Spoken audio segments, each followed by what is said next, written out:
ഹൃദയരോഗങ്ങളുടെ പ്രധാന കാരണം എന്ന് പറയുന്നത് കൊളസ്ട്രോളിൻ്റെ അളവ് കൂടുന്നതാണ്. എന്നാൽ സ്ട്രോക്കിലേക്കോ അല്ലെങ്കിൽ ഹാർട്ട് അറ്റാക്കിലേക്കൊക്കെ പോകുന്നത് കൊളസ്ട്രോളിൻ്റെ അളവ് കൂടുന്നവരിൽ മാത്രമല്ല. രക്തസമ്മർദ്ദം ഉള്ളവരിൽ, പുകവലിക്കുന്നവർ, മദ്യപാന ശീലമുള്ളവരിൽ എല്ലാം ഈ ഒരു സാധ്യതയുണ്ട്.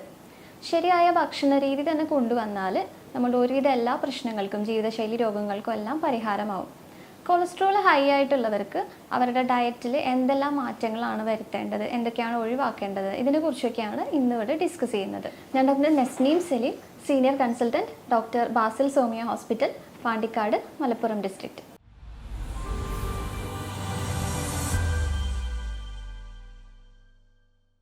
കൊളസ്ട്രോൾ ഉള്ളവർക്ക് കാണുന്ന പ്രധാന ലക്ഷണങ്ങൾ എന്തൊക്കെയാണെന്ന് നോക്കാം. സ്കിന്നിനും കണ്ണിൻ്റെ ചുറ്റിലൊക്കെ ആയിട്ട് ഒരു മഞ്ഞ കലർന്ന തടിപ്പ് ഉണ്ടാവാറുണ്ട്. ചിലർക്ക് നെഞ്ചുവേദന അനുഭവപ്പെടുക, അതുപോലെ ശ്വാസമുട്ടൽ തുടങ്ങിയവയൊക്കെ ഉണ്ടാവാറുണ്ട്.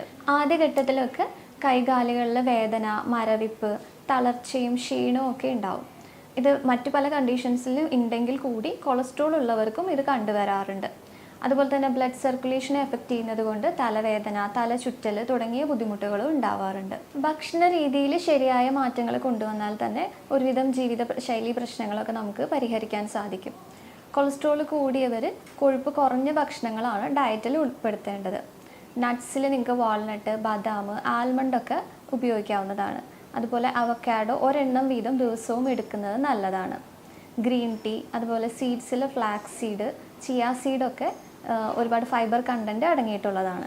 ഓട്സ് കഴിക്കുന്നത് ചീത്ത കൊളസ്ട്രോളിൻ്റെ അളവ് കുറയ്ക്കാനും നല്ല കൊളസ്ട്രോളിൻ്റെ അളവ് കൂട്ടാനും ഹെൽപ്പ് ചെയ്യും. അതുപോലെ തന്നെ 2 ടീസ്പൂണിൽ കൂടുതലായിട്ട് ഒരു ദിവസം എണ്ണ ഉപയോഗിക്കാൻ പാടില്ല. പാല്, തൈരൊക്കെ പാട നീക്കിയ പാലിൽ നിന്ന് പ്രിപ്പയർ ചെയ്യുന്നത് വേണം എടുക്കാനായിട്ട്. അതുപോലെ തന്നെ പാലും പാട നീക്കിയ പാലിൽ നിന്ന് തന്നെ ഉപയോഗിക്കുക. കോഴിമുട്ട കഴിക്കുന്നത് കൊളസ്ട്രോൾ കൂട്ടാൻ ഒരു കാരണമാണോ എന്ന് പലരും ചോദിക്കാറുണ്ട്. നമുക്കൊരു മുട്ടയിൽ നിന്ന് തന്നെ 250 ml കൊളസ്ട്രോൾ നമ്മളുടെ ശരീരത്തിലെത്തും. അതുകൊണ്ട് അമിതമായിട്ട് കൊളസ്ട്രോൾ ഉള്ളവർ കോഴിമുട്ട ഒഴിവാക്കുന്നത് തന്നെയാണ് നല്ലത്. അതല്ലാതെ ഉള്ളവർക്ക് കോഴിമുട്ടയുടെ വെള്ള മാത്രമായിട്ട് എടുക്കുന്നത് കൊണ്ടൊന്നും പ്രശ്നമില്ല. നമ്മുടെ ശരീരം ശരിയായ രീതിയിൽ പ്രവർത്തിക്കാനായിട്ട് ഒരു നിശ്ചിത അളവിൽ കൊളസ്ട്രോൾ നമുക്ക് ആവശ്യമാണ്. മെയിനായിട്ട് കൊളസ്ട്രോൾ 2 തരത്തിലാണ് ഉള്ളത്. HDL എന്ന് പറയുന്ന ഹൈ ഡെൻസിറ്റി ലിപ്പോപ്രോട്ടീൻ, അതായത് നല്ല കൊളസ്ട്രോളും LDL എന്ന് പറയുന്ന ലോ ഡെൻസിറ്റി ലിപ്പോപ്രോട്ടീൻ, അതായത് ചീത്ത കൊളസ്ട്രോളും.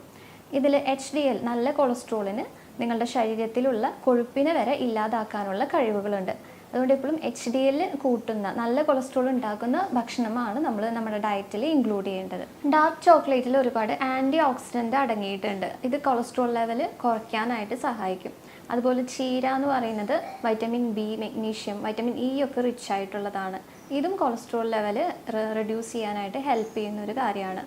ഡ്രൈഡ് ആപ്രിക്കോട്ട്, അതുപോലെ തന്നെ വെളുത്തുള്ളി ഒരു 3-4 അല്ലി വരെയൊക്കെ ഒരു ദിവസം എടുക്കുന്നതും കൊളസ്ട്രോൾ റെഡ്യൂസ് ചെയ്യാനായിട്ട് നിങ്ങളെ ഹെൽപ്പ് ചെയ്യും. നിങ്ങൾ പുകവലിക്കുന്ന ഒരാളാണെങ്കിൽ പുകവലി നിർത്തുന്നത് തന്നെ നിങ്ങളുടെ HDL ലെവൽ ഇമ്പ്രൂവ് ചെയ്യാനായിട്ട് ഹെൽപ്പ് ചെയ്യുന്ന ഒരു കാര്യമാണ്.